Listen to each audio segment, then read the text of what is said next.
Buenas tardes a todos. Agradeciendo en primer lugar su tiempo por poder ingresar a la capacitación y dándoles la bienvenida. Muchas gracias, Kelvin, por la presentación. El día de hoy vamos a ver lo que es monitoreo de agentes ergonómicos. Sí, en esta oportunidad vamos a ver un poco sobre, primero, con el fin de promover la educación en ergonomía y su correcta evaluación, se está haciendo esta capacitación para poder hablar un poco de las evaluaciones que se deben hacer al momento de monitorear estos riesgos ergonómicos. Y como objetivos específicos, pues son conocer las normas relacionadas a estas evaluaciones, las metodologías que se tienen y los controles que se aplican, así como otros puntos más. Dentro de la base legal, que es importante poder reconocer la base legal que hay en Perú, dentro de ellas pues tenemos la ley 29783, que es la Ley de Seguridad y Salud en el Trabajo. En esta ley hay distintos artículos que nos hablan sobre la necesidad de poder hacer estas evaluaciones de la exposición a riesgos. Entre ellos, pues, está en el artículo 56 y en el artículo 57. También, como parte, nos habla que como parte de la responsabilidad del Servicio de Seguridad y Salud en el Trabajo es que se hagan este seguimiento, esta vigilancia a estos factores disergonómicos.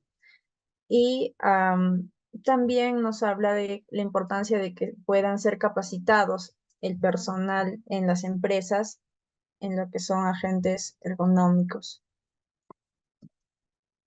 Y más que todos los factores a los que están expuestos. Otra norma es el Decreto Supremo 005, que viene a ser el reglamento de la Ley 29783, la cual nos habla sobre el artículo en donde nos muestra que como parte de los registros obligatorios que nos solicita la norma, está el registro de monitoreo de estos factores de riesgos disergonómicos.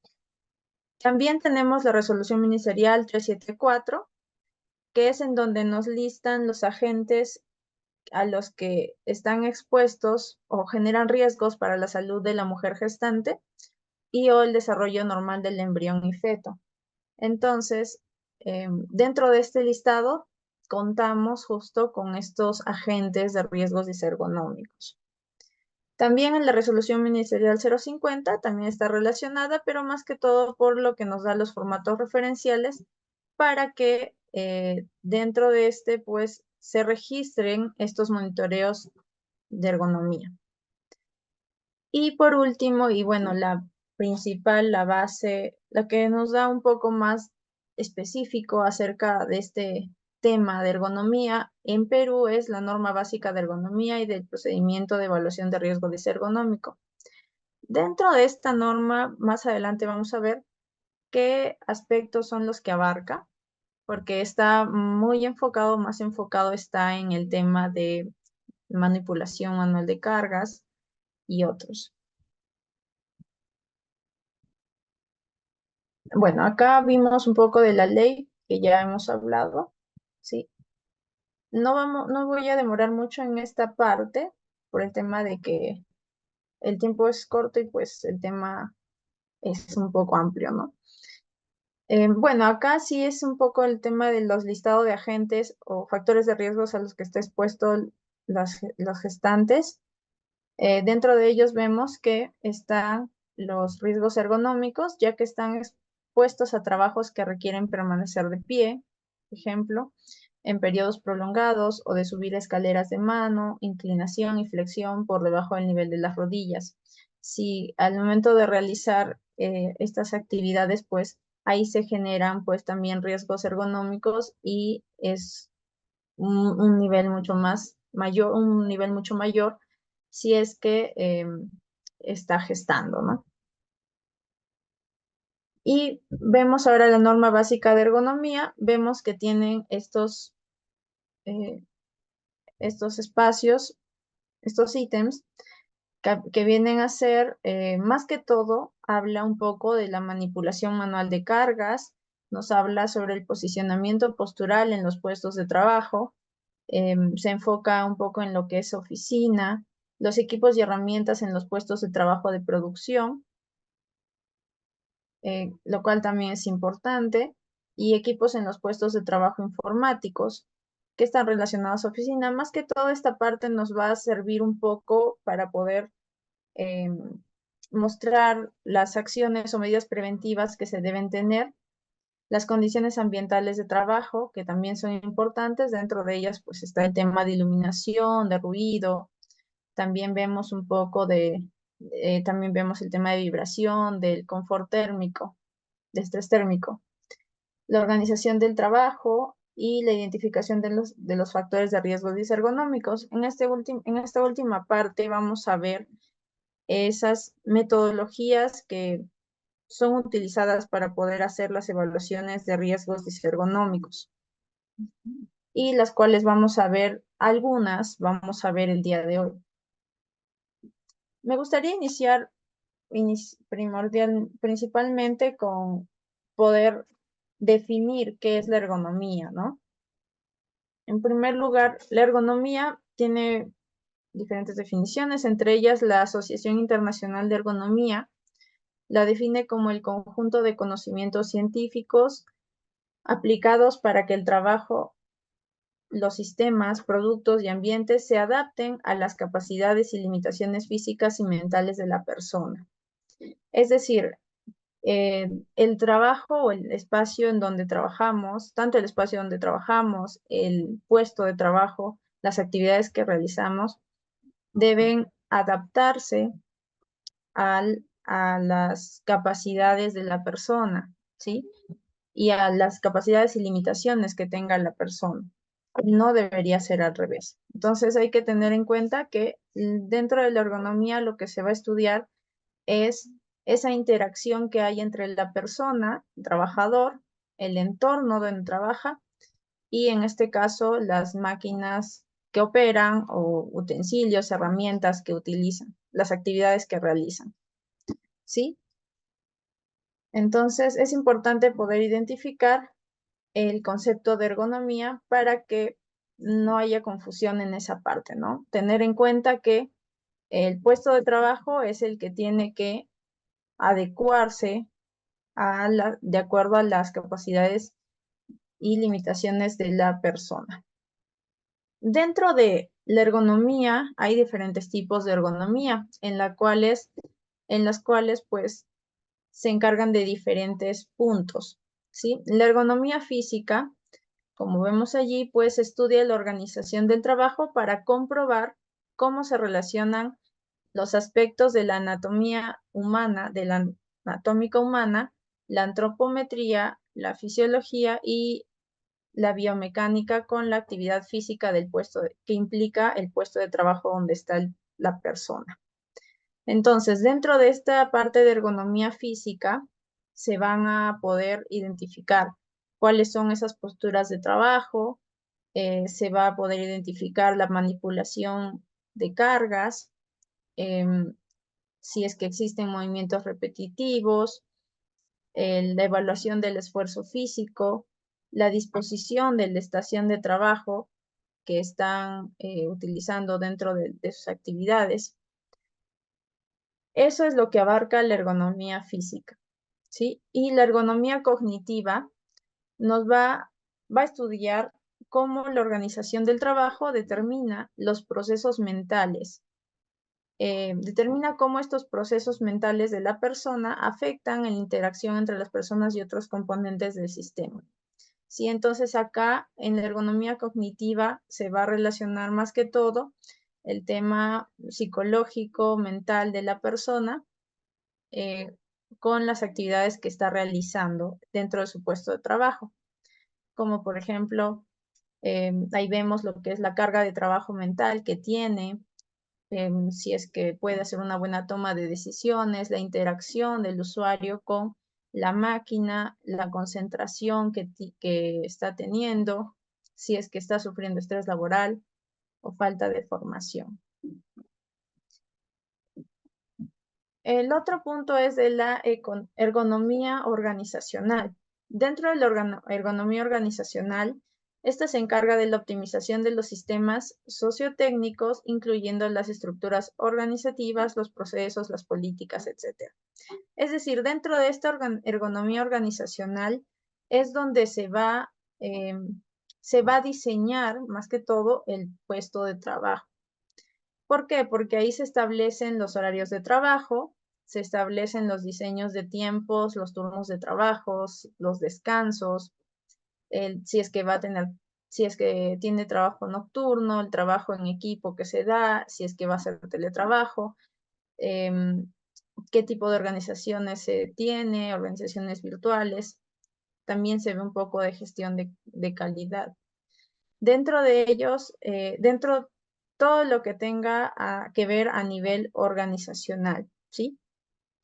Entonces, ya viendo un poco cuáles son los tipos de ergonomía que se tienen, es importante poder identificar los conceptos básicos para poder entender lo que viene después, ¿sí? Dentro de ergonomía, es importante poder saber qué se refiere, qué viene a ser el concepto de postura. Postura viene a ser el mantenimiento de estos segmentos corporales en el espacio. Por ejemplo, mantener una postura, como dice allí, el brazo por encima del hombro. Es una postura que se puede realizar, se puede mantener. Sin embargo, si es que esta está por mucho tiempo, se está por mucho tiempo en esa postura, sería una postura ya forzada, ¿no? Y pues se contribuiría como una mala postura si es que no tiene, eh, si es que se permanece por mucho tiempo. Entonces, esa viene a ser la postura. Y la posición viene a ser aquellas posturas singulares que pueden ser que esté de pie o que esté sentado. Esa viene a ser una posición en la que está la persona, ¿sí? El otro concepto también es el tema de carga física.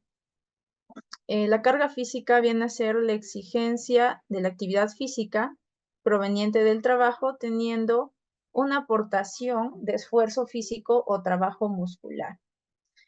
Este término es importante que lo tengan presente porque más adelante, en realidad, en las evaluaciones que se realizan, tiene el término central es la carga física, ¿no? Porque depende de ese esfuerzo físico que realiza el trabajador que se generan estos riesgos disergonómicos.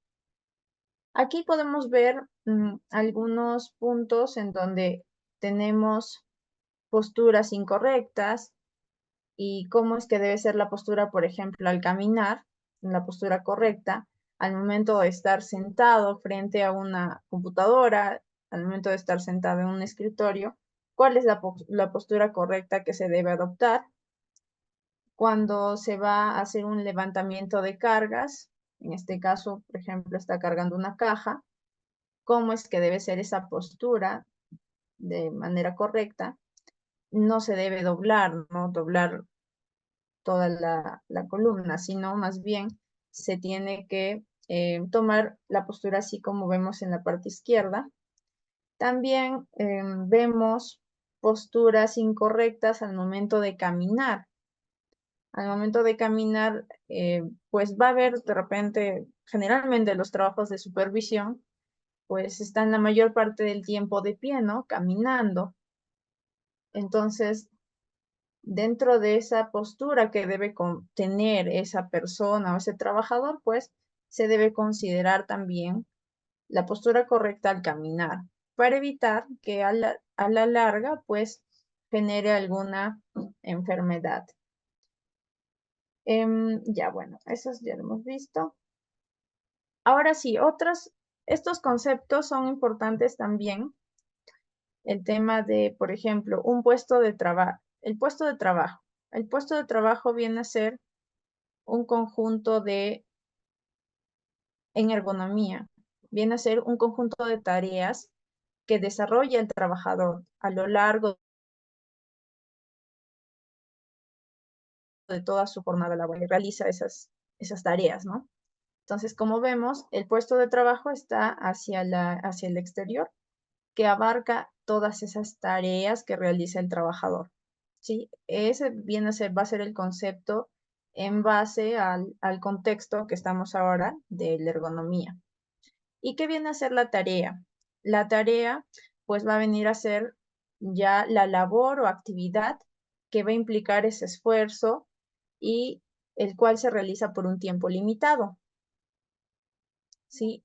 Luego, las subtareas u operaciones, pues allí específicamente son de estas actividades que tenemos, de estas actividades o tareas que realizan como parte de su puesto de trabajo, hay subtareas, ¿no? Hay tareas más pequeñas que son más cortas y que van a conformar toda esta actividad general.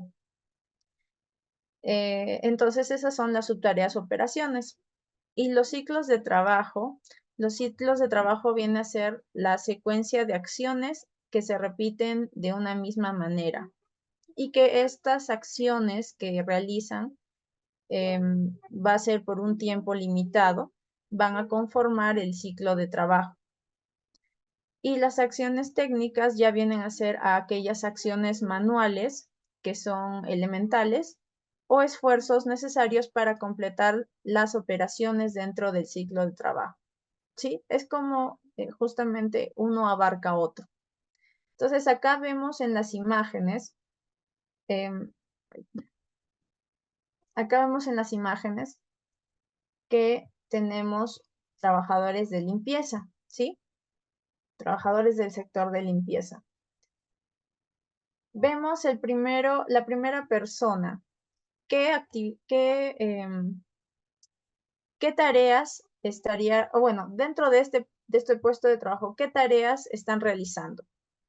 Todos tienen el mismo puesto de trabajo, ¿sí? Auxiliar de limpieza hay que llamarlo. Dentro de este puesto de trabajo, ¿qué tareas realizan? A ver si me indican, de acuerdo a la imagen. ¿Pueden escribir en el chat? Ahí está. Ya, a ver, uno es barrer. Ya, barrer. Ya, hay la persona 2, esta vamos a llamarla persona 2. La persona 2 está barriendo, ¿ya? También puede estar trapeando, limpiar vidrios, ¿ya? Limpiar mobiliarios, ¿ok? Aparte de Carlos, ¿alguien más de repente que quiera participar?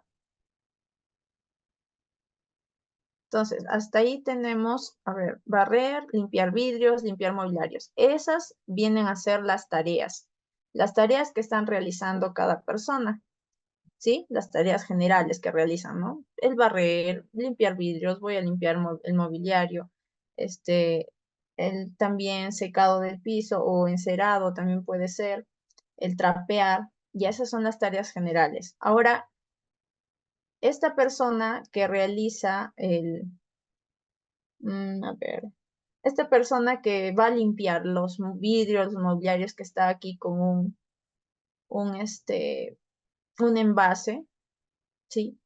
Para poder limpiar.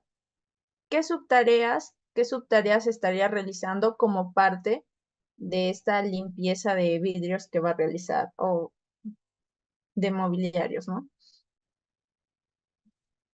¿Qué subtarea se podría identificar? O de cualquiera de estas, ¿no? Si en caso no ven la de la limpieza de vidrios. De repente al momento de trapear, al momento de, por ejemplo, a ver, al momento de trapear, dentro de esta actividad o tarea de trapear, va a tener que eh, escurrir el trapo, de repente al momento de levantar el balde, ¿sí?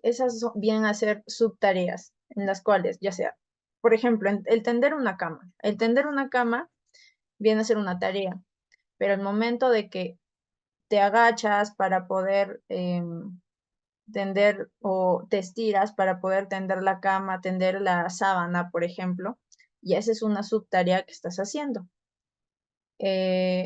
Otra, por ejemplo, sacudir las sábanas, ¿no? También es otra subtarea que se hace como parte de la actividad de tender la cama. Ya, así de esa manera es que se diferenciaría, ¿no? La tarea con la subtarea u operaciones que hacen. Y estas acciones que van a estar haciendo van a generar un ciclo de trabajo, porque, por ejemplo, si trabajo 8 horas diarias, 8 horas haciendo esa limpieza, las 8 no le va a tomar 8 horas limpiar una mesa. Entonces, el ciclo de trabajo van a ser todas las acciones que va a realizar en poder cumplir la tarea, ¿sí? Por ejemplo, limpiar la mesa de repente le va a cumplir unos 10 minutos. O limpiar todas las mesas unos 15 minutos. Entonces, ese ciclo, todas las acciones que se han hecho en ese ciclo de trabajo.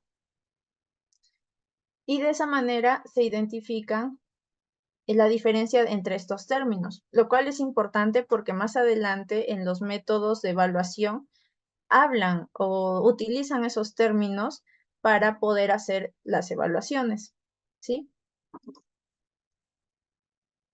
Y ahora sí, pasamos al siguiente, que viene a ser, en base a estas tareas que realiza el trabajador, van a existir factores de riesgos disergonómicos. Entre ellos, pues van a ser de repente posturas forzadas, pueden ser movimientos repetitivos, manipulación de cargas, en el transporte y levantamiento de cargas, se pueden generar sobreesfuerzos. Vemos aquí que como parte de los movimientos repetitivos, es importante aquí en el movimiento repetitivo, ¿qué es lo que lo configura como un movimiento repetitivo? Pues viene a ser el esfuerzo que le toma al trabajador, el esfuerzo físico, la repetición que tiene que hacerse en esa acción, esa tarea, las posturas que toma al realizar esas acciones y la falta de descanso. Entonces, el conjunto de em, el conjunto de estos va a generar el movimiento repetitivo, va a hacer que se configure esa subtarea que realice o acción que realice como movimiento repetitivo. Dentro de los movimientos repetitivos, vamos a tener a aquellos que sean de un trabajo intermitente estático, que son aquellos movimientos externos que son pequeños o despreciables, no son pequeñísimos, es algo que de repente pueden estar haciendo, por ejemplo, al momento de presionar un botón, pero ese botón lo están presionando siempre, o de repente al momento de tener que martillar o tener que, o al momento de tener que cerrar bolsas. Entonces, esas acciones que si bien son pequeñas, son movimientos repetitivos. Los movimientos repetitivos que son de trabajo dinámico son aquellos movimientos alrededor de una articulación y que se distingue fácilmente, ¿sí? Por ejemplo, cuando se realiza trabajo en oficina, también existen movimientos repetitivos, sino que son justamente estos movimientos estáticos, son trabajos intermitentes estáticos. Por ejemplo, al momento de que están eh, tecleando o no tecleando, sino pulsando el mouse, las teclitas los botones del mouse para poder darle al siguiente, por ejemplo, ahorita en las diapositivas, ¿no? Entonces, esos son movimientos repetitivos que si bien se generan, pero son de trabajos intermitentes estáticos. Acá vemos en la otra imagen posturas forzadas, ¿sí? Acá hay posturas forzadas, estas son posturas forzadas que tiene el trabajador, por ejemplo, acá un gasfitero, en el cual tiene que estar siempre de acuerdo a la actividad que realiza, tener los cuidados para evitar que se generen esas posturas forzadas, porque si ya esas posturas forzadas se realizan siempre, entonces eso les va a generar daño. Así como en la parte izquierda que vemos una persona que está con un paquete en la parte alta de un estante. Entonces ahí está generando postura forzada. ¿Por qué? Porque la persona está levantando sus brazos. En la otra, porque el señor está con el cuello doblado, las rodillas dobladas, las piernas dobladas, también la columna doblada. Entonces está generando definitivamente postura forzada. Vemos más abajo aquí el tema de manipulación manual de cargas. ¿Sí? Aquí vemos cómo es que de manera correcta se debe hacer la manipulación manual de cargas. ¿Sí? Acá, a ver. Ya, y acá vemos la otra parte que es cuando lo realiza de manera incorrecta, ¿no? Entonces, estas son lo que se puede generar, son las posturas que se generan al momento de manipular manualmente las cargas y que pues deben evitarse, ¿no? Deben prevenirse. Por último, también vemos acá un tema de, por ejemplo, una persona que está cosiendo, que utiliza una máquina para coser. Aquí pues vemos generalmente allí hay bastante lo que es movimientos repetitivos, también posturas forzadas estáticas porque está sentada por varias horas. Y también se ve que el tema de confort ambiental, pues no, por eso es importante que tenga la linterna si en caso no tiene la luz suficiente, ¿no? La iluminación suficiente. Y bueno, esos son algunos ejemplos. Ahora, la norma básica de ergonomía que nosotros tenemos, pues, nos da esta tablita para poder hacer como una identificación de estos factores de riesgos disergonómicos. ¿Sí? Para poder identificar estos factores de riesgos disergonómicos, pues nos indica que se debe evaluar en el trabajador si es que tiene posturas incómodas o forzadas. Las posturas forzadas pueden ser estáticas o dinámicas, ¿sí? Dentro de las posturas estáticas o dinámicas, lo que tenemos es, por ejemplo, una postura estática es cómo mantiene la persona o el trabajador esa postura cuando no está en movimiento, cuando está sentado, puede ser cuando está de pie o puede ser cuando está durmiendo incluso. Y la postura dinámica va a ser cómo se mantiene esa persona, cómo mantiene la postura cuando está en movimiento, ¿sí? Cuando camina, cuando corre, cuando se agacha, cuando hace cualquier actividad así operativa, ¿no? Digámoslo así, en donde la persona va a estar moviéndose constantemente. Entonces, dentro de las posturas forzadas vamos a tener dos, estáticas o dinámicas. Sí, por ejemplo, si tiene las manos por encima de la cabeza, a ver, que me faltó algo. Ya, si está con las manos por encima de la cabeza, sería una postura forzada. Si está con los codos por encima de la cabeza, también. Si está con la espalda inclinada hacia adelante más de 30 grados, también viene a ser una postura forzada. Cuando está con la espalda en extensión más de 30 grados, también con el cuello doblado, girado más de 30 grados, estando sentado, si es que su espalda inclinada está hacia adelante por en un ángulo de bien se considera una postura forzada, estando sentado con la espalda girada o lateralizada más de 30 grados también, si está de cuclillas, de rodillas.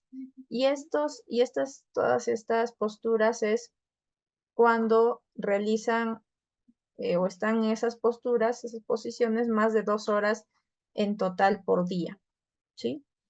También nos indica que para cuando hay un levantamiento de carga frecuente, la manipulación manual de cargas, si están cargando 40 kilogramos una vez al día durante más de 2 horas por día, entonces también se considera pues que están teniendo ese riesgo, ¿no? Si es que levantan 25 kilogramos más de 12 veces por hora y esto durante más de 2 horas por día. Si es que levantan 5 kilogramos más de 2 veces por minuto durante más de 2 horas por día y menos de 3 kilogramos más de 4 veces por minuto. Esto, para cada rango, van a existen evaluaciones o métodos de evaluación, los cuales nos permiten hacer las evaluaciones un poco más específicas, ¿sí? Y más adelante lo vamos a poder ver. También vemos que se evalúa el esfuerzo de manos y muñecas, ¿sí? Si se manipula y sujeta en pinza un objeto que pesa más de un kilogramo por más de 2 horas al día. Si las muñecas están flexionadas en extensión, giradas o lateralizadas, haciendo un agarre de fuerza. También, es decir, si es que nosotros estamos haciendo esto, ¿no? Cogiendo algo con fuerza y justamente esto se hace por más de 2 horas al día. Si se ejecuta la acción de atornillar de forma intensa, también se está haciendo ese esfuerzo de manos y muñecas. Otros, por ejemplo, como movimientos repetitivos con alta frecuencia. El trabajador significa que el trabajador repite el mismo movimiento por más de 4 veces por minuto durante más de 2 horas por día. Y esto provoca lo que es, que provoquen los siguientes grupos musculares, ¿no? En el cuello, en los hombros, codos, muñecas y manos. Es decir, que esos grupos musculares estén en movimiento repetitivo con esta alta frecuencia.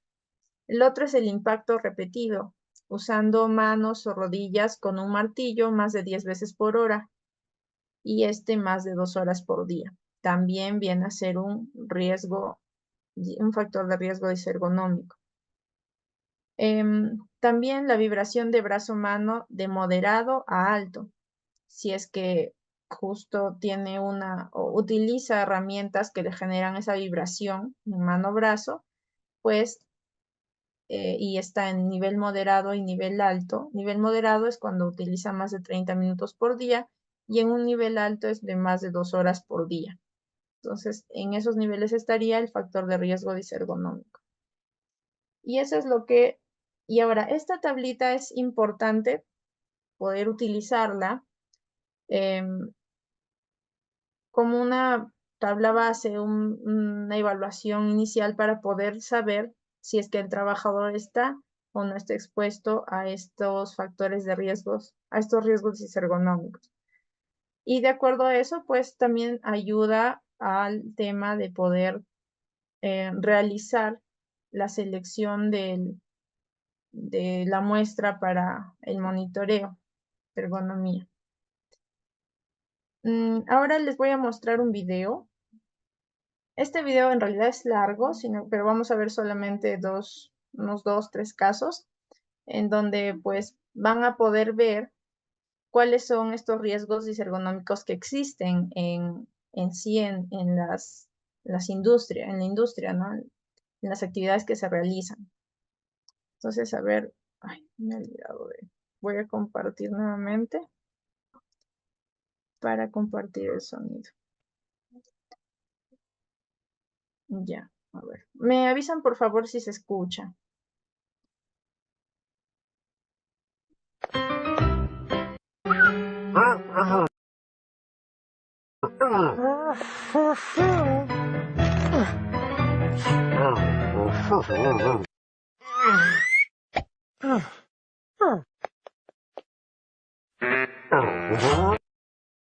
¿Sí se escucha? ¿Se escucha correctamente para que siga entonces?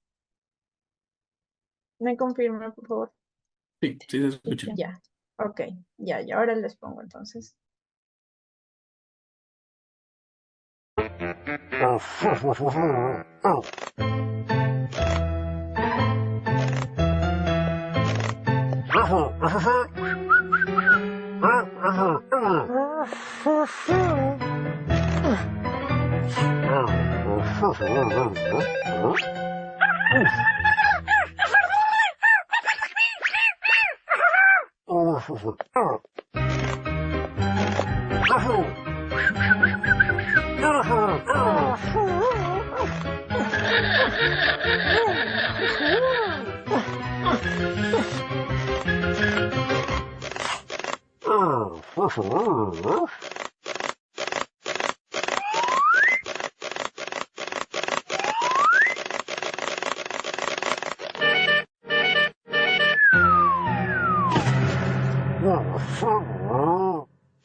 Ya ver, en ese primer caso, ¿qué es lo que vimos?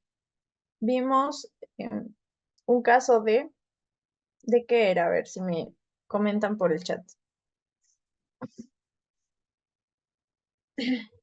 ¿Qué riesgos disergonómicos vimos allí?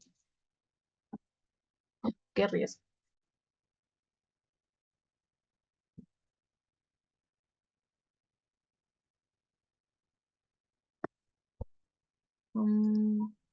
Movimientos repetitivos, exacto, sí. Movimientos repetitivos. Entonces, a ver, ahora sí vemos el otro.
Ya, ya. Bueno, entonces, en estos últimos casos que hemos podido identificar,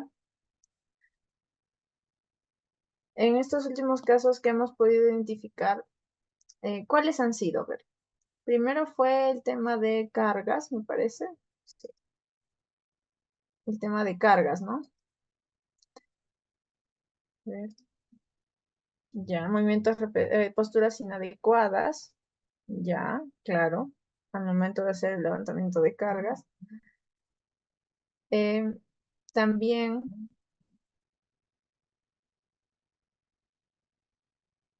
la mala posición que tomaba,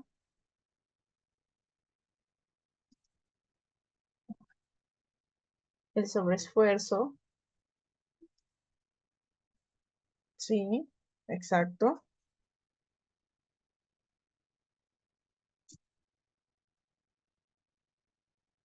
Y también un punto importante que si bien es cierto, por ejemplo, en este caso, en donde no tenía el mobiliario correcto para poder realizar sus actividades sentado, y le dan una silla, ¿no? Le dan una silla que puede regular su altura, regular también el espaldar, pero no le enseñan a utilizarlo al parecer porque al final vieron que quería cortarlo nuevamente. Entonces, era porque a veces, de repente, las empresas sí pueden brindar ese mobiliario correcto o las herramientas correctas, pero no los capacitan o no se aseguran de que el trabajador entienda cómo es el uso o, por ejemplo, caso si no les capacitan en ergonomía, pues allí habría una falencia por parte del empleador. Entonces es importante que sí se los capacite en esos cambios que se están realizando. Y el último era el tema de por querer hacer más rápidos el trabajo, pues generaba esta torsión del cuerpo, ¿no? Ahí está. Generaba la torsión del tronco para poder dar vuelta en vez de dar vuelta con todo el cuerpo. Y esto generaba justo la postura, estas posturas forzadas. Esta sería una postura forzada dinámica que está teniendo. Y bueno, acá más casos, pero por el tiempo ya no lo vamos a ver. Pero igual de todas maneras siempre es importante poder identificar. Estos videos se encuentran en YouTube, así que ustedes podrían buscar un poco más para poder identificar qué casos pueden existir en distintas industrias que hay, ¿no? Puede ser en rubro de minería, en el rubro de, por ejemplo, de agroindustria, en todos los rubros que hay, rubros industriales, hay puestos de trabajo que están expuestos a estos riesgos ergonómicos en todos.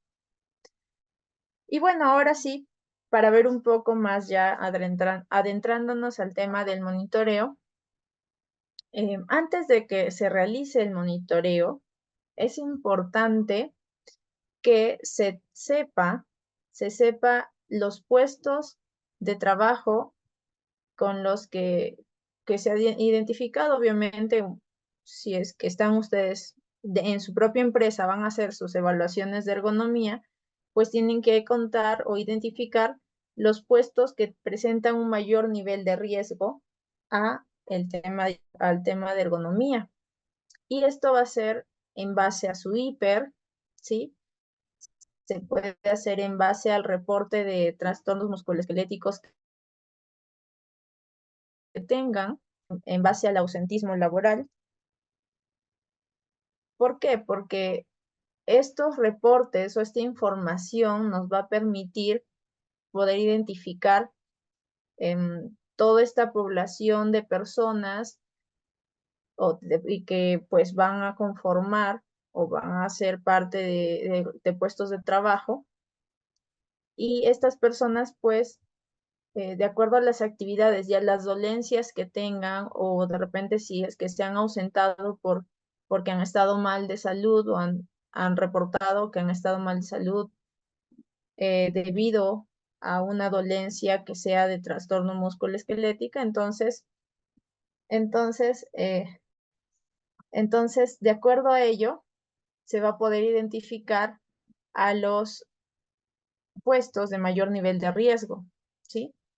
También es importante contar con un mapeo de procesos y actividades del puesto de trabajo.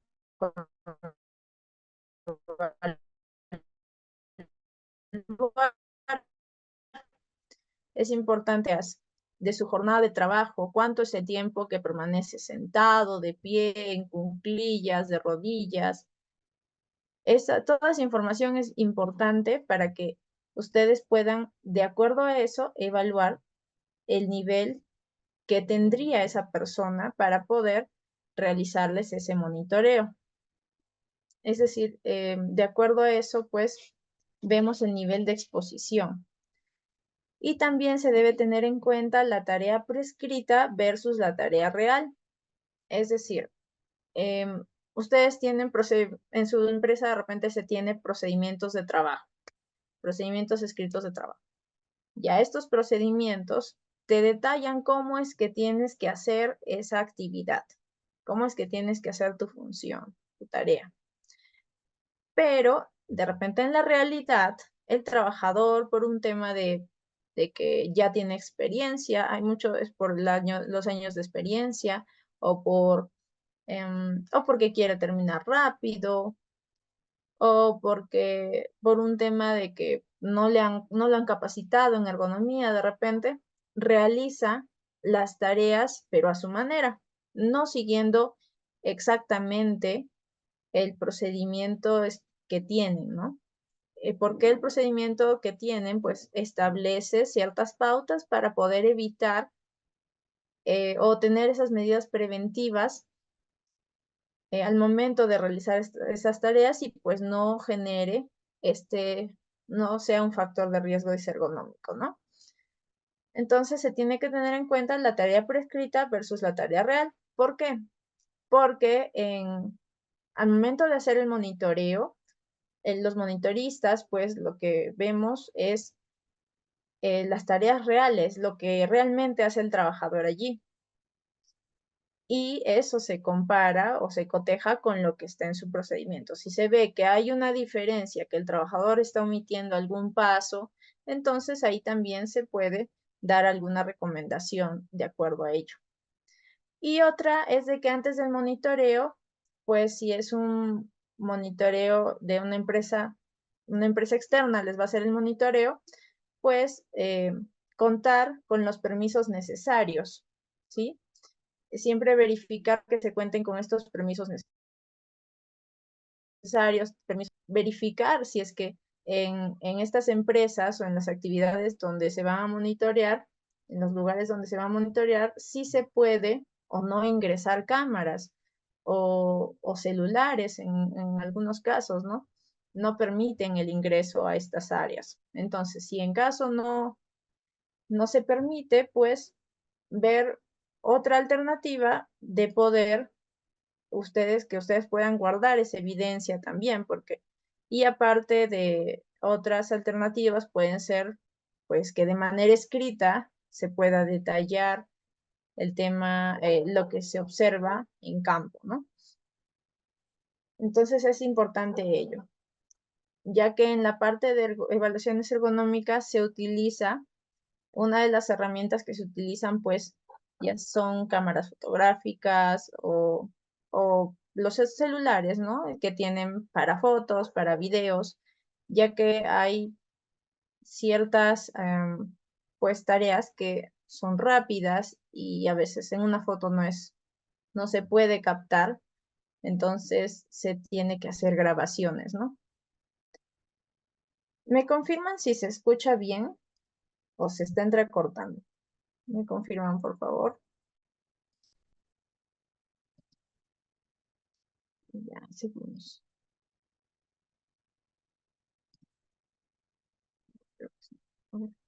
Sí, sí se escucha bien entonces. Ok, ya. Durante el monitoreo, esto es antes del monitoreo, entonces hay que tener en cuenta todos estos aspectos para realizar el monitoreo, ¿sí? Antes del monitoreo es importante saber todo ello.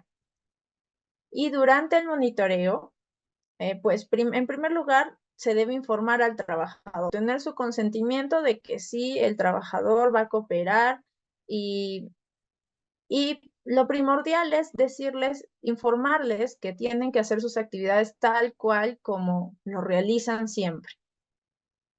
¿Sí? Porque de esa manera se va a tomar la data o la información real. ¿Sí?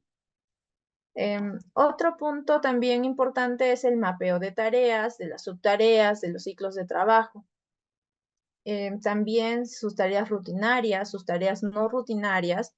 ¿Por qué? Porque allí vamos a poder identificar de esas tareas rutinarias, de repente en las tareas rutinarias que realizan, no, no existe o no existe un muy alto nivel de riesgo, pero en las no rutinarias de repente sí, dependiendo también del tiempo que realicen esa tarea, también influye en el tema de la evaluación de ergonomía.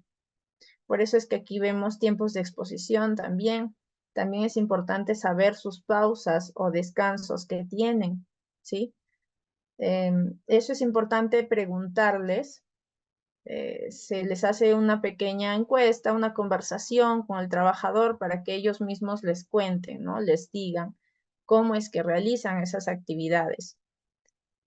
Y para ello, por ejemplo, nosotros contamos con una encuesta que se hace siempre que se hacen los monitoreos. Se llena pues los datos del trabajador y se llena también las condiciones de su trabajo, de las tareas que realiza, la duración de esas tareas, cuáles son sus tareas rutinarias, la secuencia que se sigue, el tiempo de duración aproximado, las herramientas que utilizan, equipos que utilizan, si están utilizando EPPs, las condiciones ambientales en las que se encuentran, las horas de inicio y final de su jornada, si es que tienen descansos, también se indica acá. Y por ejemplo, de su número de horas que dura su turno de trabajo, también es importante decir o indicar que ellos nos indican, ¿no? cuántas horas permanece parado o en porcentajes al menos, ¿no? Y de esa manera también ya sacamos el valor. Un porcentaje que está parado, el porcentaje que está inclinado, que está arrodillado, en cuclillas, echado, sentado. Entonces, de acuerdo a eso, a esa información, nosotros vamos a mapear mucho mejor las actividades que realiza. Otros puntos también importantes que se deben tomar en cuenta durante el monitoreo son el reporte de sintomatología musculoesquelética, que es, por ejemplo, las dolencias que el trabajador tiene cuando termina su trabajo, ¿no? Su jornada de trabajo. Esas dolencias que siempre están allí y que siempre se dan al momento, ya sea cuando termina o en el tiempo que está trabajando. Entonces, por ejemplo, allí también se tiene un reporte, se hace un cuestionario del reporte de molestias relacionadas al trabajo y se consulta, ¿no? Si es que tiene dolor, fatiga o algún malestar que se provoca, que tiene ya sea gradualmente o súbitamente, zonas de articulaciones que tengan sensación de calor. Cuando, por ejemplo, les ha pasado que cuando hacen mucho ejercicio, de repente están entrenando, pues como parte de su entrenamiento a veces cuando ya el músculo está o está está sobreesforzándose ya, comienza a calentarse, ¿no? Ya externamente se siente ese calor. Entonces, esas zonas de las articulaciones, si tienen esa sensación de calor, significa que está provocando allí algo, el tema de los movimientos que está realizando. Sensación de hincones o chasquidos, la debilidad muscular y así otros más. Entonces, es importante poder tener ese reporte de la sintomatología del trabajador. Y también la elección de la metodología adecuada. Entonces, de acuerdo a lo que vimos en el paso anterior, que era antes del monitoreo, vamos a saber qué permisos o qué es lo que podemos ingresar o no al lugar donde vamos a hacer el monitoreo. Entonces, de acuerdo a eso, se elige la metodología adecuada. Si vamos a tomar fotos o no vamos a tomar fotos de repente, porque no se puede, vamos a hacer un tema escrito y ya tenemos que ingeniárnoslas para poder identificar en ese momento, entonces, poder identificar en ese momento los ángulos de acuerdo a la metodología que se va a usar, la metodología de evaluación. También los ángulos de toma, en este caso si es que se toma fotos o se graba, los tiempos de registro, cuánto tiempo nos tiene que durar ese registro que vamos a hacer de las grabaciones, por ejemplo, ¿no? Y cuánto tiempo nosotros tenemos que estar observando al trabajador haciendo su actividad. Lo recomendable, obviamente, es por lo menos unos 3 a 4 ciclos de trabajo para que de esa manera podamos identificar cómo es que se desarrolla esa actividad. Ya, y luego está la recolección de datos, la recolección de los datos, por ejemplo, los ángulos que forman su brazo, sus brazos, sus antebrazos, sus piernas, si es que hay cuello inclinado también. Y aparte de ello, pues es importante identificar la población de riesgo. Si es que dentro de estos puestos que están siendo monitoreados, existe población de riesgo, que vienen a ser, por ejemplo, las gestantes, que forman parte de esta población de riesgo, las personas con discapacidad física, que verificar que sí estén teniendo las condiciones adecuadas para poder realizar esas actividades en el puesto de trabajo. Y bueno, dentro de para poder hacer el monitoreo, pues nosotros como monitoristas, como higienistas o prevencionistas de riesgo, pues se tiene que utilizar ciertas metodologías de acuerdo a lo que se quiere evaluar. Y hay algunas normas técnicas referenciales como las que están listadas allí. Tenemos diferentes métodos, dentro de ellos el RULA y REVA, que son los más utilizados, que son métodos de evaluación rápida. El método OWASP, método OCRA, el método JSI, el NIOSH, el de las normas ISO. También hay un método de ERGO-IBB y otros más. Hay muchos, la verdad, muchos métodos. Dentro de los que vamos a ver hoy, igual aquí se van a, dentro de la página de Ergonautas, que acá abajo les dejo el link, vemos que hay algunas que se agrupan. Las normas técnicas se agrupan de acuerdo a la evaluación que queremos hacer. Por ejemplo, si queremos evaluar las fuerzas y biomecánica, ¿sí? Las fuerzas aplicadas que tiene el trabajador al momento de realizar su actividad, ¿cuáles son estas fuerzas aplicadas? Pues se utiliza esta metodología, ¿sí? Estas son las metodologías que podemos obtener a través de esta página de Ergonautas, ¿sí? Son algunos ejemplos. Esta metodología de la norma EN 1005-3, esta evalúa el riesgo derivado de ejercer fuerzas basándose en la capacidad de los trabajadores, siguiendo el procedimiento de cálculo establecido en la norma inglesa de 1005-3. También tenemos otra metodología que es para poder analizar la biomecánica, son evaluaciones biomecánicas de los esfuerzos estáticos a partir de la postura que adopta el trabajador y también de acuerdo a la carga y la frecuencia y duración de los esfuerzos que hace.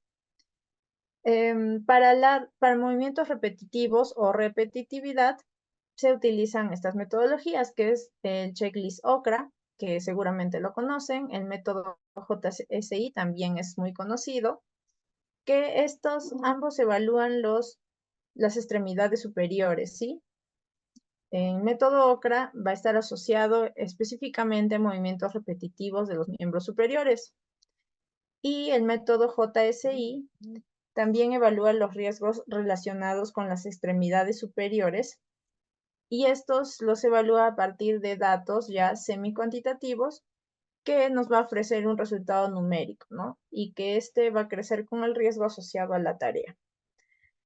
Dentro de estos métodos, les voy a mostrar el método OCRA, así rápidamente, para que se pueda identificar cómo utilizarlo.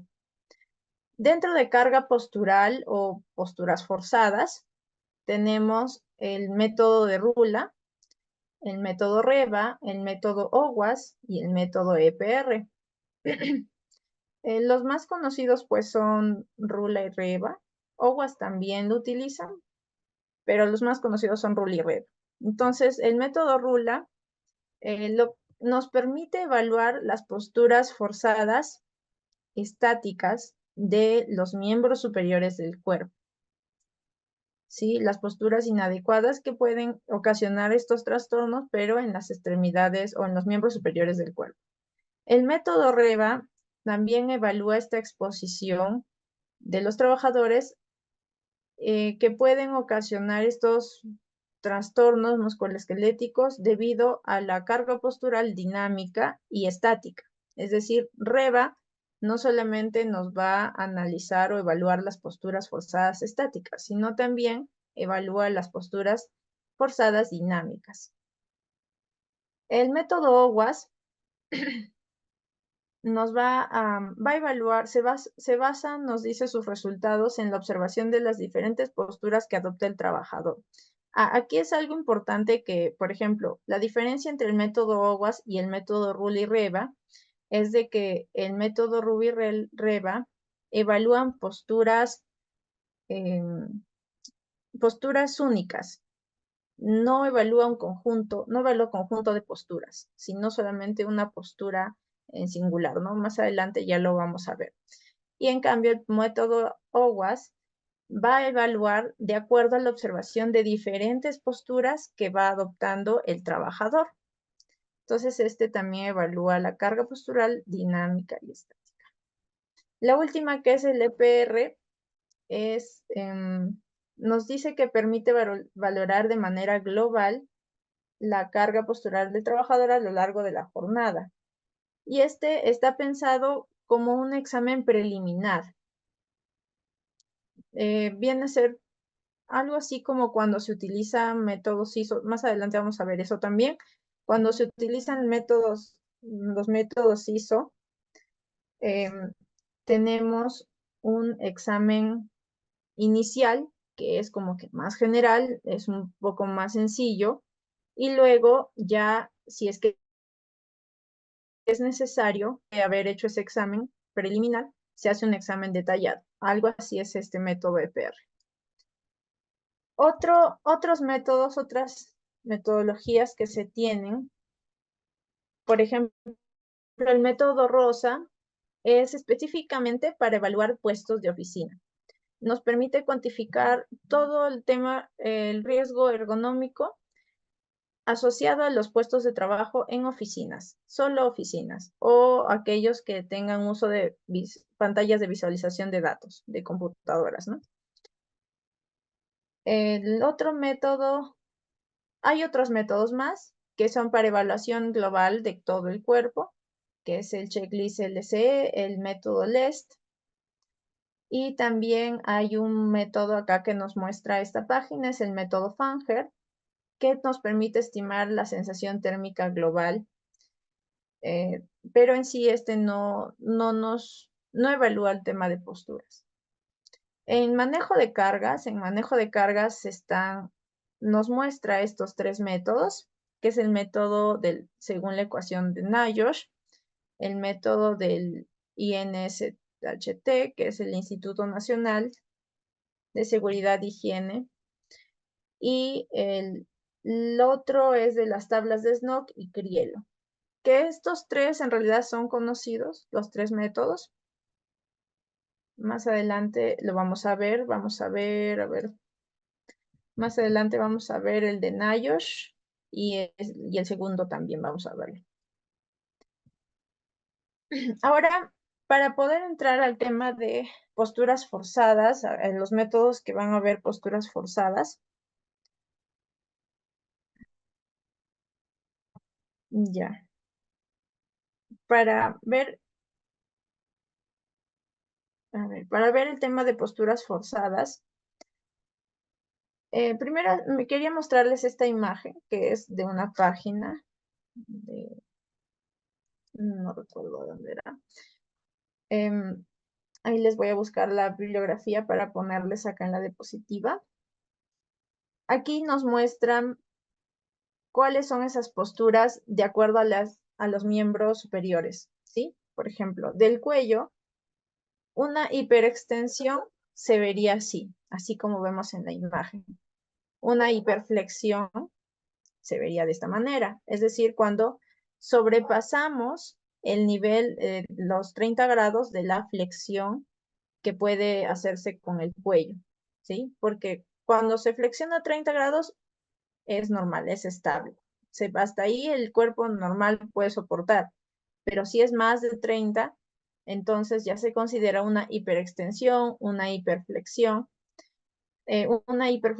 o hiperrotación con inclinación del cuello se vería de esta manera. También vemos con los hombros. Con los hombros, una abducción es cuando el hombro está pues fuera de su postura estable, ¿no? Y está hacia atrás. O también una aducción puede ser cuando el brazo está levantado. La rotación externa, si pueden ver aquí, los brazos están rotados hacia atrás, no están en su postura normal. Y rotación interna, los brazos están rotados hacia adelante. Ya, esas posturas también generan las posturas forzadas en los hombros.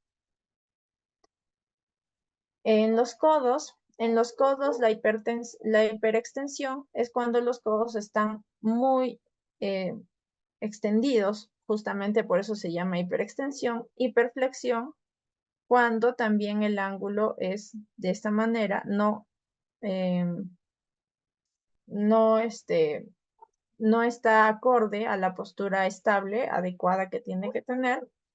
La hiperrotación externa es cuando hay una apertura del brazo ya y el codo está flexionado de esta manera. La hiperrotación interna es cuando está flexionado, pero el brazo, si ven, la palma de la mano está hacia atrás.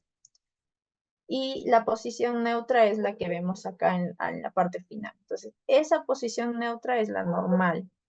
Ahora, las otras posiciones son las que serían posturas pues forzadas, ¿no? El otro punto es de las muñecas. En las muñecas también. En las muñecas vemos que hay una abducción cuando las muñecas están hacia un costado, hacia atrás.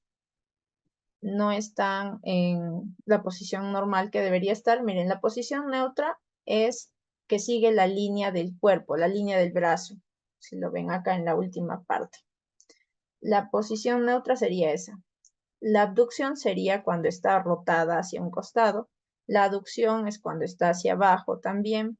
La hiperextensión es cuando toda la palma de la mano está hacia abajo. La hiperflexión cuando es al revés, o dorsiflexión también se le llama. Y la hiperflexión o palmiflexión cuando está en este extremo, ¿no?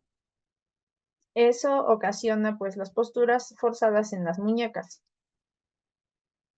Ahora en la columna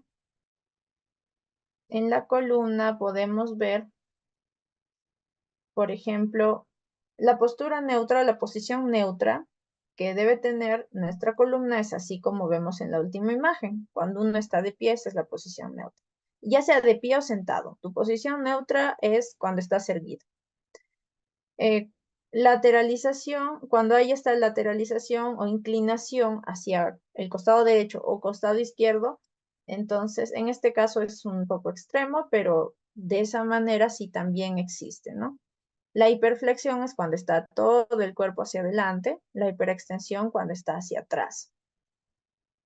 Y en cuanto a las rodillas serían, pues, hay hiperflexión cuando estás casi ya en cuclillas, hiperextensión cuando bueno, está extendido, pero no en la condición normal que debería estar, ¿no?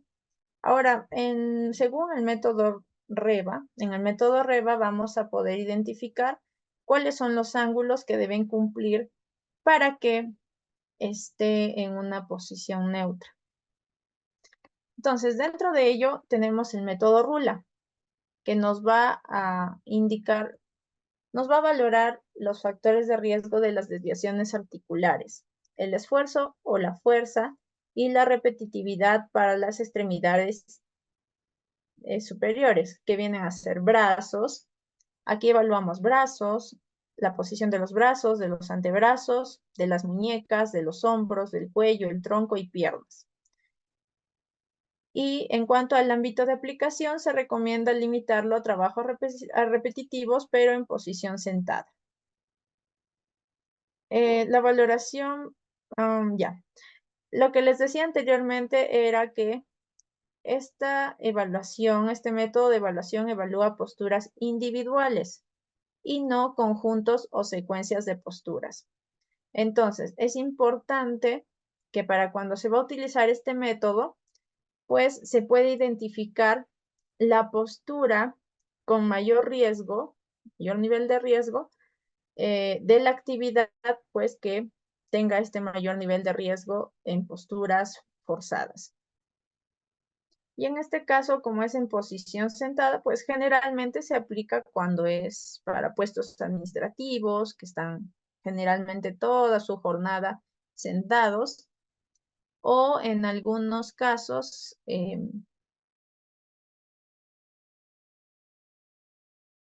operando alguna máquina y tienen también que estar sentados toda su jornada de trabajo, también se hace esta evaluación. O también, si no, puede hacerse la de reba. La de reba también abarca posturas estáticas, entonces también se podría hacer. Ahora, lo que nos dice acá es como evalúa estas extremidades, lo divide en dos grupos, ¿sí? En el grupo A, de brazo, antebrazo y muñeca, y en el grupo B, de cuello, tronco y piernas. ¿Para qué? Para que luego en la evaluación, ya en el cálculo del riesgo, se puede identificar a un nivel final, ¿no? Ya. Esta es la forma en cómo el ángulo en la cual, el ángulo de toma, por ejemplo, si se hace la toma fotográfica de alguna postura, pues no se puede medir en una foto si está de esa manera, sino el trabajador, la persona debe estar de manera perpendicular hacia nosotros, ¿sí? Hacia la foto, en este caso, hacia quien toma la foto, para poder hacer la medición de los ángulos correctamente. Ay, ¿dónde estoy? Ya. Ya, este método RULA, como les dije, evalúa posturas forzadas estáticas y se basa en, uno, la postura, la duración que tiene esa postura, la frecuencia de esa posición que toma y la fuerza que tiene, que va a generar o el esfuerzo que va a generar el trabajador. ¿Sí? De acuerdo a ello, al final, ya la valoración final, se tiene una puntuación de 1 a 7,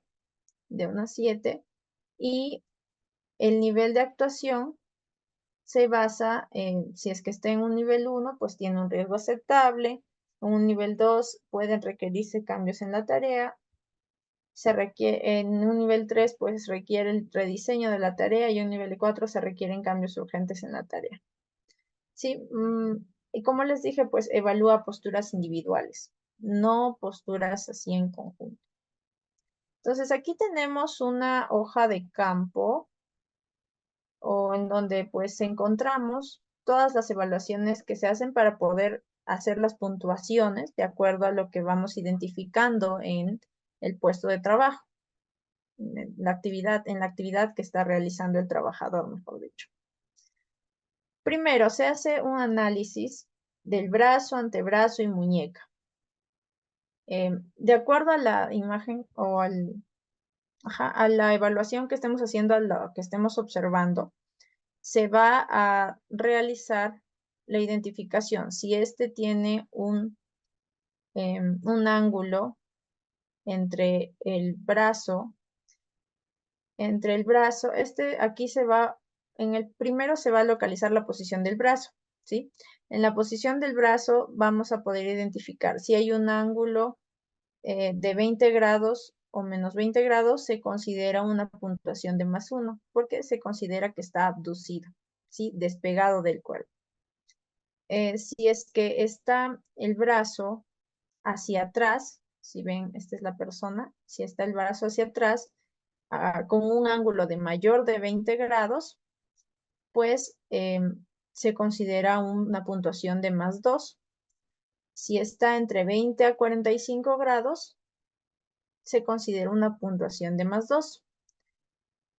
Si está de manera perpendicular, como vemos acá, de 45 a 90, se considera una puntuación de +3. Y en este caso vemos que si este ángulo de la posición neutra del cuerpo con el trabajador es de 90 a más, es decir, ya el brazo está levantado, entonces es un +4. ¿Sí? Ahora, si el hombro está elevado, definitivamente se adiciona, se hace un puntaje adicional. Después de haber identificado cuál posición es en la que está el brazo, si el hombro está elevado, entonces se adiciona un +1. Si el brazo está abducido, despegado del cuerpo, se adiciona también un +1. Y si el brazo está apoyado, sostenido, se le resta un un punto, ¿no? -1. Entonces ahí tendríamos ya una puntuación que es del brazo. Luego se tiene que localizar la posición del antebrazo.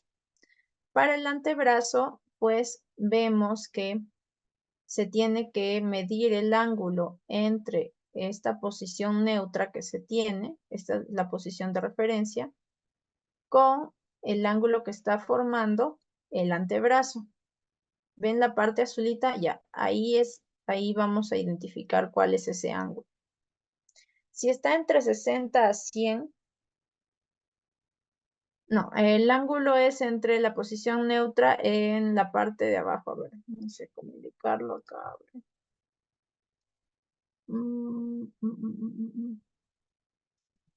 Ay, yo creo que se puede con el lápiz. A ver, dame un momentito para que me puedan entender mejor.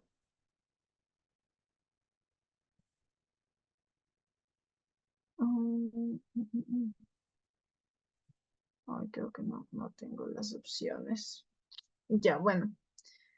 A ver, el ángulo que se mide es de la posición neutra con la parte de abajo. No sé si lo ven ahí, la manito. La parte de abajo del antebrazo hacia abajo. Ese viene a ser el ángulo.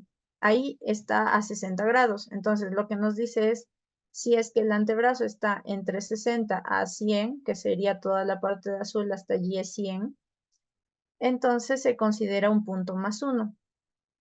Si nos dice que la posición del antebrazo está entre 0 a 60, se considera una posición de +2. Y si porque ese estaría hiperextendido, ¿no? Si es que está en 0 grados. Y si tiene una posición en la cual el ángulo es mayor a 100, el ángulo que forma es mayor a 100, pues sería una posición de +2. Entonces, para este caso, se debe corregir igual la puntuación que se dé. Si es que el brazo cruza la línea media del cuerpo, se adiciona un +1. Y si el brazo sale de la línea de cuerpo, también se adiciona un +1. ¿A qué se refiere con que cruce la línea media del cuerpo? A que el antebrazo pues esté hacia el otro lado. Si tenemos el brazo derecho, el antebrazo derecho está rotado hacia la izquierda, ¿no? Y también si es que sale de la línea del cuerpo, sería lo mismo. Es decir, ya sea que esté con apertura del brazo o cruzando el cuerpo. Y aquí tenemos la puntuación del antebrazo. Luego vamos a poder ver la posición de la muñeca. En la posición de la muñeca, vimos en la anterior diapositiva que la posición neutra es que la muñeca esté pues a la altura de la línea del brazo. Entonces, esta sería una posición neutra y se coloca un +1, un puntaje de +1. Si la posición de la muñeca ya está generando esta hiperextensión, el levantamiento de la muñeca, que generalmente pues se da, por ejemplo, cuando no tenemos un apoyo para poner nuestra muñeca y poder manipular el mouse, solamente pues cogemos el mouse directamente teniendo solo como soporte el escritorio, ahí nuestra muñeca va a estar levantada. Entonces, en esos casos es donde se generan estos ángulos, ¿no? De 0 a 15. Si es que está de 0 a 15, pues se le considera un puntaje también de +1. Si es que está mayor a 15, también se le considera un puntaje adicional de +1. Y si es que está mayor a 15 porque está muy hacia abajo, se le considera +1. Si es que está muy hacia arriba la muñeca, también. Está doblada hacia arriba, también. Y si es que está rotada hacia la izquierda, se le considera +1 o hacia la derecha también +1. Entonces, para esta puntuación de la posición de la muñeca se le tiene que corregir que si la muñeca está doblada por la línea media, así como vemos en la última parte, en la última imagen, se le considera este +1, porque está rotada, ¿no? Entonces aquí saldría la puntuación de la muñeca. También se tiene que ver el giro de la muñeca. Si la muñeca está en el rango medio de giro, se le considera +1. Si está girada próxima al rango final de giro, también se le considera allí +2.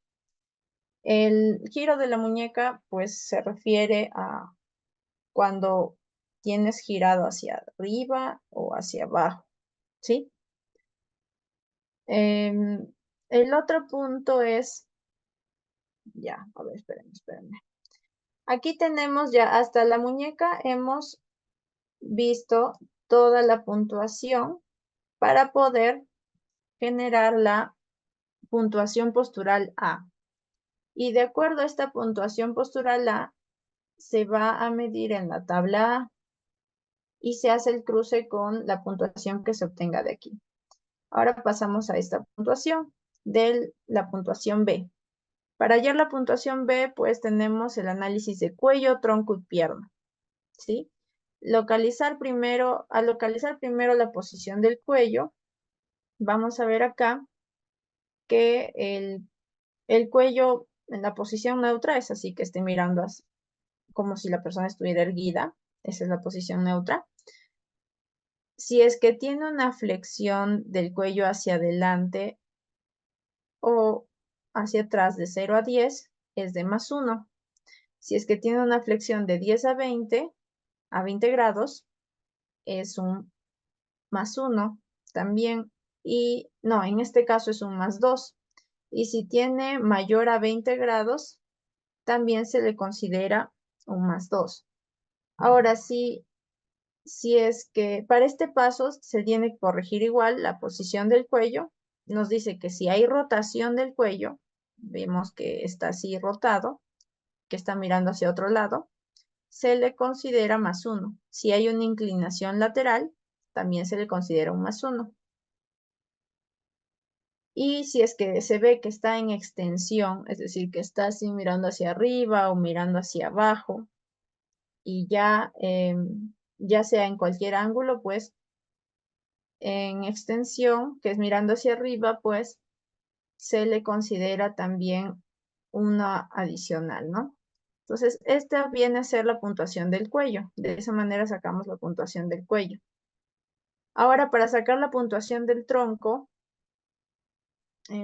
vamos a tener que analizar uno si está, ya sea que esté parado o sentado, pero el tronco tiene que estar recto. Si es que está de 0, si es que tiene -20 grados hacia atrás, se le considera +1. Y si es que está entre 0 a 20, pues se le considera +2. Si está entre 20 a 60, este ángulo, se le considera +3. Y mayor a 60 se le va a considerar +4.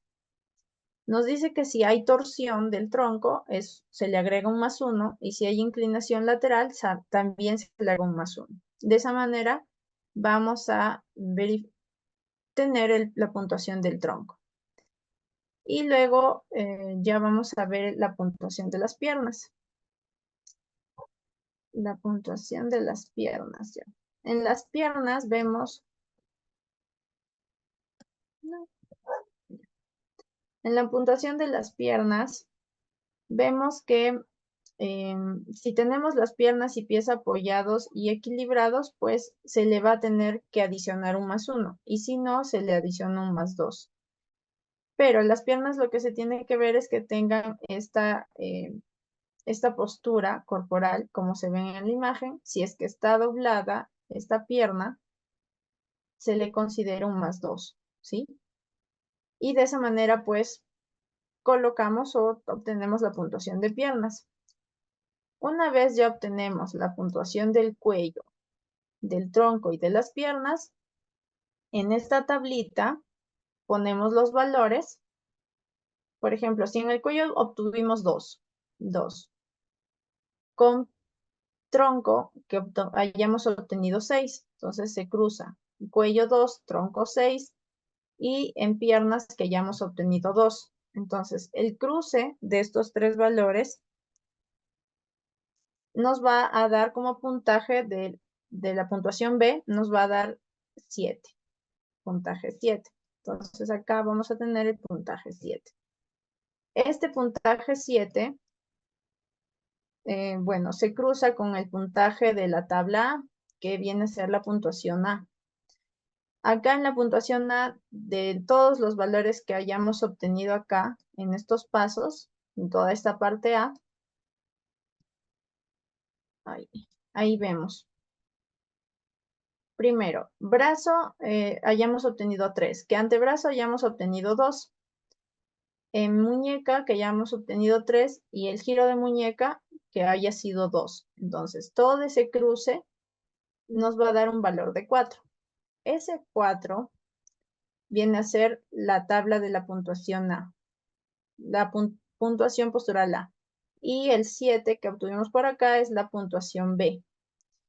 A estas puntuaciones, la puntuación A, vamos a tener que añadirle, si es que la persona nos dice, si la postura es principalmente estática, hay agarres superiores a 1 minuto, o si sucede repetidamente la acción, es decir, es un movimiento repetitivo, se le adiciona un punto de +1, ya que tendría una puntuación muscular. Y si no, se pone 0. Si es que tiene, si es que hace algún esfuerzo físico en cuanto a carga, una carga menor a 2 kilogramos y que es intermitente, se le adiciona 0, es decir, no se le adiciona nada. Si es de 2 a 10 kilogramos y es de manera intermitente, se le adiciona 1. Si es de 2 a 10 kilogramos y es ya sea estática o repetitiva, ese movimiento que hace para cargar, pues se le adiciona 2. Y si es una carga mayor a 10 kilogramos o vibrante o es súbita, pues también se le adiciona 3.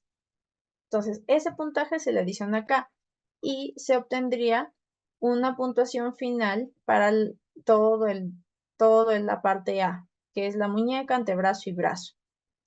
Entonces, acá se obtiene el valor, ¿sí? El valor de la parte A se obtiene allí. Y de igual manera, para la puntuación postural B, se le va a hacer el mismo procedimiento. Si es que tiene puntuación en la parte muscular, también se le adiciona. Y si también carga o hay algún esfuerzo por carga, pues también se le adiciona y se obtiene una puntuación final de la parte B. Y esto de acá se hace el cruce en la tabla C. ¿Sí? La parte A va aquí en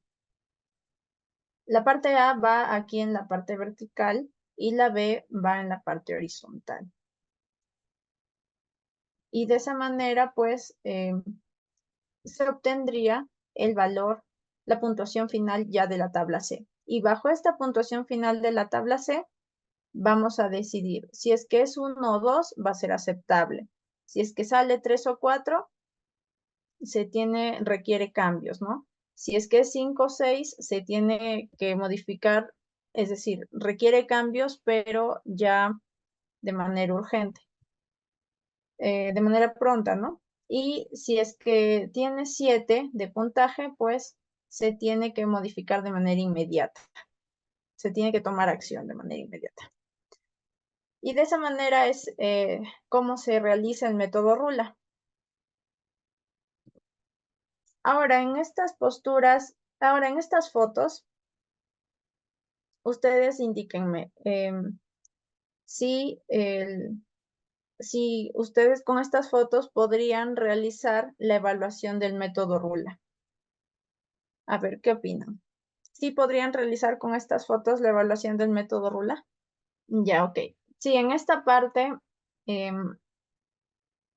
sí se podría realizar. Por eso es que puse estas imágenes como ejemplo para que puedan identificar cuáles son las tomas correctas que deberían tener para poder hacer las evaluaciones.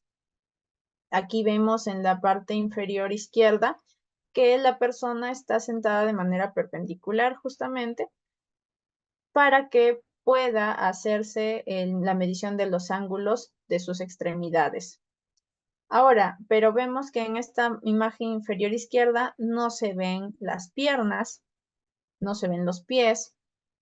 Entonces, para ello se toma otra foto, como la de superior derecha, en donde se puede identificar cómo está la posición de las piernas y de los pies. En la imagen superior izquierda, vemos, ahí podemos identificar la parte del antebrazo y la muñeca más que todo, para poder identificar allí cuál es la posición que toma. Y en la parte inferior derecha, allí podemos identificar cuál es su flexión que hace del tronco y también del brazo y el antebrazo. Así como también en la imagen superior derecha también se puede identificar. Entonces es importante que si van a realizar la evaluación con fotografías, pues tengan en cuenta cómo es que deben ser tomadas esas fotografías. Y bueno, el otro método, que es de posturas forzadas, tanto estáticas como dinámicas, es el método REVA, que se parece mucho al método RULA, porque justamente ha sido basado en ese método, ¿sí? El método REVA es en base al método RULA. Sino que aquí ya se incluye a las extremidades inferiores. Vemos que el grupo A viene a ser el tronco, cuello y piernas, y el grupo B va a ser brazo, antebrazo y muñeca. Y aquí lo que también se va a analizar no solamente es la postura, la duración y frecuencia y la fuerza, sino también se analiza el agarre que tiene el trabajador al realizar esta postura. Y los niveles de puntuación son del 1 al 15, teniendo un nivel de actuación así como vemos aquí. Si tiene una puntuación de 1, va a ser un nivel 0, que es un riesgo inapreciable y no es necesaria la actuación. Si es una puntuación del 2 al 3, es un nivel 1, que viene a ser un riesgo bajo. Si es del 4 al 7, es un nivel medio. Si es del 8 al 10, un nivel alto. Y del 11 al 15, un nivel muy alto. Aquí vemos que es de la siguiente manera. ¿Sí? También vamos a tener distintas tablas, la tabla A y la tabla B. En la tabla A va a constituir todas las puntuaciones del grupo A. En este caso, pues vemos que nos dice que de 0 a 20, y tiene una flexión de 0 a 20, pues se da una puntuación de un punto. Y así en los otros también. Nos da las puntuaciones de acuerdo a la postura que esté tomando el trabajador, tanto para cuello, para piernas. Aquí nos especifica el tema de los ángulos que deben tener las piernas entre 30 y 60, mayor a 60. El tronco también. Y acá también nos indica si es que la persona tiene una carga o fuerza, de igual manera que en la anterior. Acá vemos que si es que es menos de 5 kilos, es un 0. Si es 1, es de 5 a 10. Se pone un puntaje de 2 si es mayor a 10 kilogramos. Y un más 1 se le adiciona un más 1 si provoca una insaturación rápida. Entonces, de acuerdo a estos valores que tenemos del cuello, piernas y tronco, se halla acá el valor de la tabla A, ¿sí? Y a este valor de la tabla A se le va a adicionar la carga o fuerza.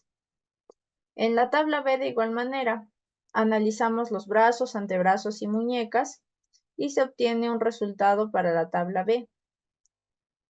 En la tabla B podemos identificar la puntuación y vemos que se corrige también la puntuación de la tabla C. Se corrige si es que una o más partes del cuerpo permanecen estáticas, por ejemplo, aguantadas más de un minuto, o si es que hay movimientos repetitivos. Sí. Y dentro de ello también vamos a ver en la muñeca hay un valor para cuando hay, es un agarre bueno, un agarre regular o un agarre malo. Si un agarre bueno sería así como vemos en la imagen de aquí. Un agarre regular es cuando está sujetando el objeto flexionando los dedos 90 grados. Y un agarre malo es cuando no flexiona los dedos y mantiene el objeto sobre sus laterales, sobre sus brazos laterales. Entonces, de esa manera se puede identificar el tipo de agarre que se tiene para poder colocarlo acá en la puntuación final. Y de acuerdo a esta puntuación final se tiene el nivel de acción, ¿sí? De acuerdo a lo que vimos acá. Esto lo pueden encontrar en el link que está acá abajo.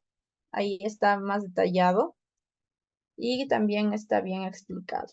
Entonces, acá vemos algunas imágenes de lo que podemos tomar para poder identificar correctamente los ángulos para arriba, ¿sí? Como les dije, acá generalmente es para aquellos puestos operativos, en donde, por ejemplo, acá vemos al señor que está completamente agachado, que está en cuclillas. Aquí también está agachado y está realizando posturas forzadas de todas sus extremidades.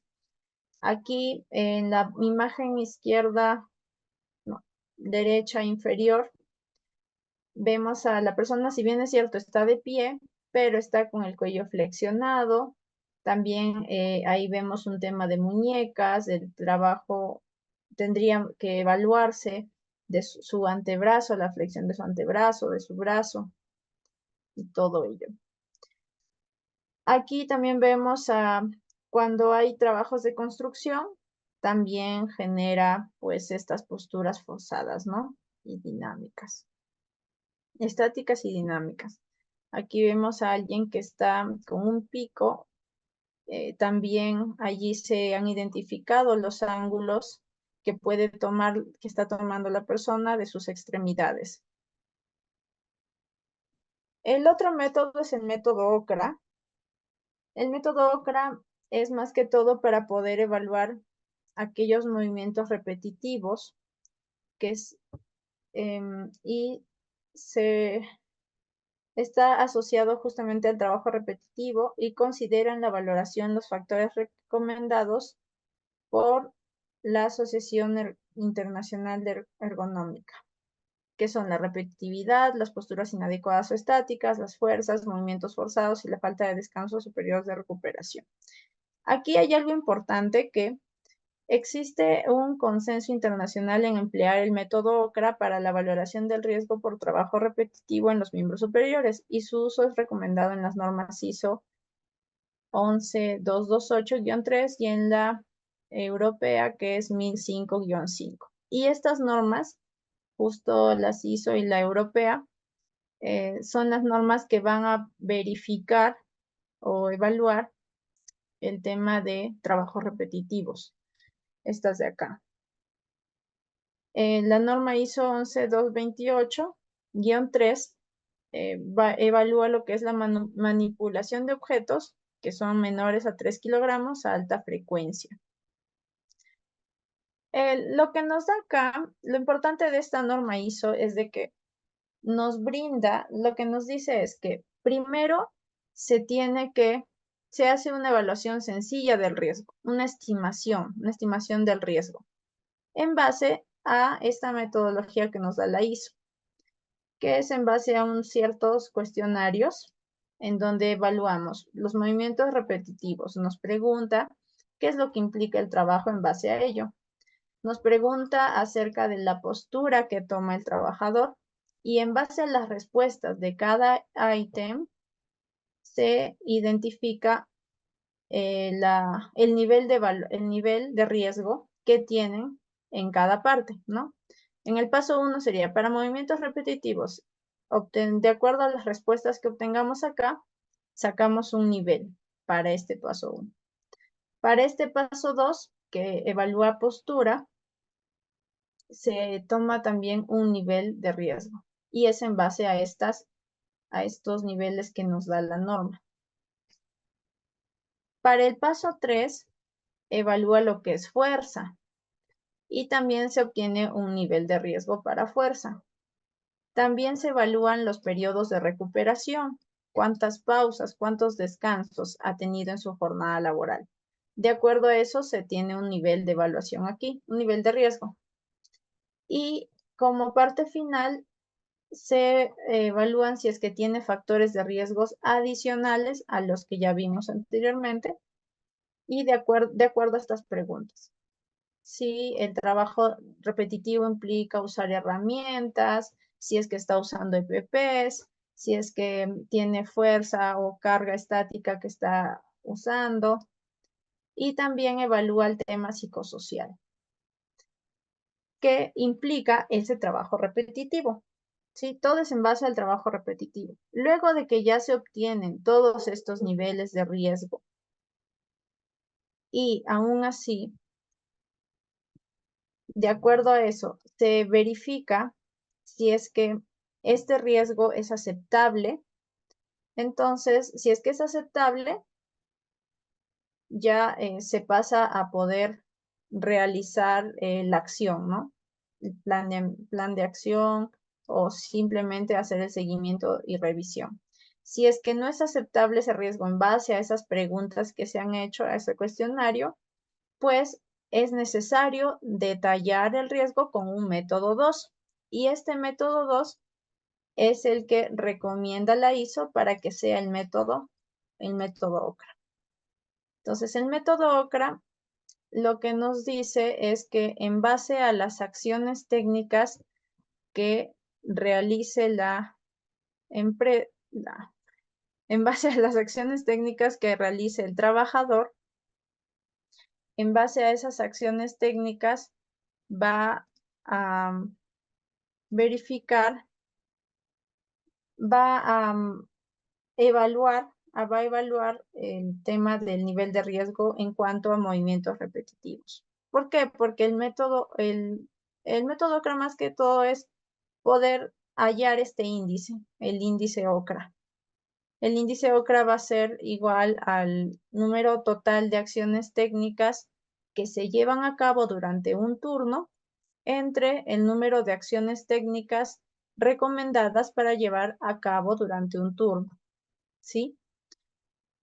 Las acciones técnicas, recuerden que lo vimos al inicio, cuál era su concepto.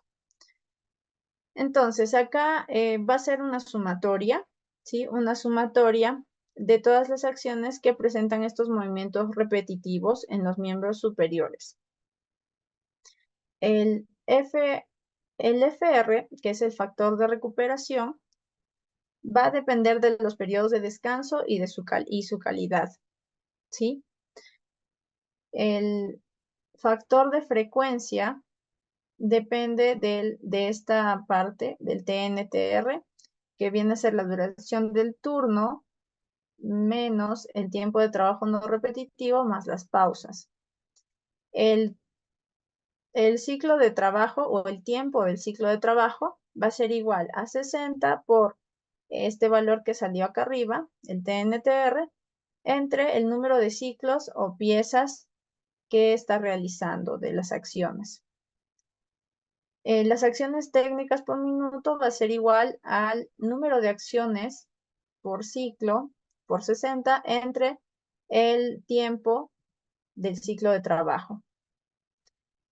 Y el FF, que viene a estar por acá, viene a ser el valor máximo de las acciones técnicas, las acciones dinámicas que realice dentro de esas acciones técnicas y las acciones estáticas, que es el ATD y el ATE. Ahora, el FFZ viene a ser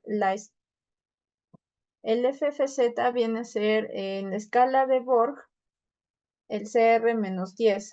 ¿Y qué viene a ser el CR? El CR viene a ser el valor que vamos a obtener de las repeticiones. El factor de posturas viene a ser el máximo del valor que se va a obtener en el hombro, en el codo, en la muñeca y en la mano, más el estereotipo. Para esto hay un hay una tabla en la cual van a poder ustedes ver cuál va a ser este factor de posturas que vemos acá, ¿no? Que el hombro puede estar entre 0 a 24, el codo entre 0 a 8, la muñeca entre 0 a 8, la mano entre 0 a 8, el estereotipo viene a ser la repetición. El factor de riesgo complementario es el FC, que viene a ser el FFM, que ya lo hemos hallado, más el FCO, que viene a ser los riesgos físicos mecánicos y el ritmo de trabajo. Y el factor de duración viene a ser la exposición diaria que se tiene. Acá, como es una fórmula en realidad, cuando ya se estén realizando en sí en un ejemplo, pues lo van a entender mucho mejor, ¿no? Aquí podemos ver que hay un ejemplo.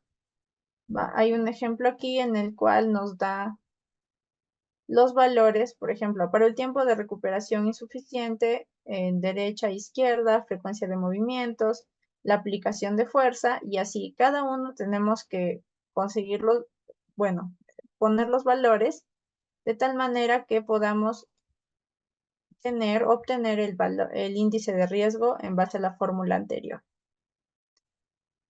Y de acuerdo a ello se va a tener niveles de riesgos, desde riesgo aceptable hasta un riesgo inaceptable alto, de acuerdo al valor del checklist. Más a detalle pueden verlo en esa página de Ergonautas, ahí hay bastante información en la cual ustedes pueden detallar un poco más. Luego sigue, bueno, las otras normas técnicas referenciales son para manipulación de cargas, es esta de acá, que es de la ISO 11228, y en la cual nos va a poder indicar la elevación y transporte manual, es para la elevación y transporte manual de cargas, teniendo en cuenta la intensidad, frecuencia y duración de la tarea, con un peso igual o superior a 3 kilos. Nos dice que no es de aplicación para el sostenimiento de objetos y tareas de empuje o tracción de cargas, ni elevaciones con una mano o levantamiento entre 2 o más personas, tampoco manipulación manual en posición sentada o tareas combinadas. También tenemos la norma europea en lo que es transporte y levantamiento de cargas para poder verificar el comportamiento físico del ser humano cuando hace un manejo de máquinas y de sus partes componentes. Las limitaciones que tiene es de que no contemple el sostenimiento de objetos sin caminar, el empujar o tirar de objetos y las máquinas sostenidas a mano ni el manejo de objetos en posición sentada. Este es más que todo para cuando se usan máquinas para poder hacer ese levantamiento de cargas. Y bueno, la otra ecuación es la de NIOSH, que es para la manipulación de cargas, que también es una fórmula que se tiene que realizar de acuerdo a estos valores. Y lo que nos va a indicar esta ecuación NIOSH es se define como el peso máximo que es recomendable levantar en las condiciones del puesto para evitar el riesgo de lumbalgias o problemas de espalda. Entonces, esto es lo que dice del levantamiento, ¿no? ¿Cuánto es el peso que podemos levantar, que puede levantar la persona? Y de acuerdo a eso, pues hay estas tablas y se definen el nivel de acuerdo al índice de levantamiento que se obtenga. Y por último, vamos a ver lo que es la guía del Instituto Nacional de Seguridad e Higiene en el Trabajo, que es de España. En esta guía es parecido al de la ISO, que también te hace una primera evaluación preliminar en base a un cuestionario y de acuerdo a eso se hace la evaluación del riesgo y se define si es un riesgo tolerable o no tolerable. Ahora, después del monitoreo, ya finalizando, pues es importante hacer lo que es el informe. ¿Qué es lo que tendría que tener el informe? El informe, pues, que obtenga, por lo menos que tenga los objetivos, el cronograma de trabajo, las condiciones generales del puesto, así como vemos en esta tabla, las características de las actividades del puesto que se ha evaluado, las tareas o actividades que tiene, el tiempo, el nivel de priorización. También se tiene que indicar la metodología usada para cada evaluación, el reporte de sintomatología que se ha obtenido, y también aquí vemos lo que es el tema de los riesgos, si son significativos o no significativos, y esto se puede hacer en base a la tabla de la resolución ministerial, en la cual nos indica los factores de riesgos disergonómicos. Entonces, eso es lo que puede ir en el informe. Y también también es importante colocar en las conclusiones que sean en base a los resultados, a este análisis de los factores que se ha hecho por actividad, y que se pueda colocar los tiempos de ejecución para poder realizar el plan de acción. En las recomendaciones se tiene que poner generales y específicas, ¿sí? Para que de tal manera que se pueda realizar posteriormente un plan de acción y seguimiento correcto en base a esas recomendaciones. Y bueno, acá había un video, pero bueno, ya no hay mucho tiempo, así que lo vamos a pasar. Que en donde nos mostraban justamente los controles que puedes tener en una empresa en base a ciertos casos. Aquí les quise mostrar estas como infografías que nos da el gobierno de España y está publicado de manera libre, en donde ustedes pueden encontrar ciertas recomendaciones, medidas preventivas que deben tomar para las actividades, ciertas actividades, ya sea en construcción, en minería, incluso también en el sector de limpieza, en diversos sectores. Entonces, los llamo a que puedan revisar esa página del gobierno de España. Ahora sí, si es que hay alguna duda,